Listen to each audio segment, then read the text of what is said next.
One of the biggest problems that could affect our way of life in the next century is colony collapse disorder, the death of plants caused by a dying bee population.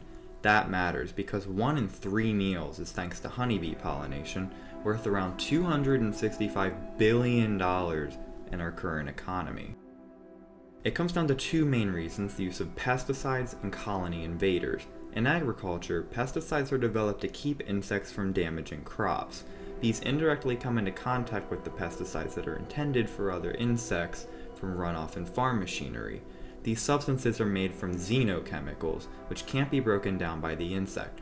They affect the nervous system, causing convulsions and eventually death. It also affects memory and cognitive function of the bee, so a forager might not make it back to the hive with resources. Pesticides are everywhere, especially in the corn industry, which covers 90 million acres in the US, the size of Montana.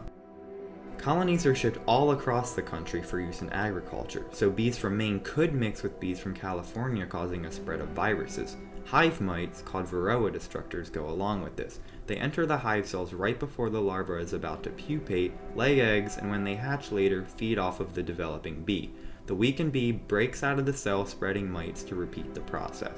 So are we gonna die? No.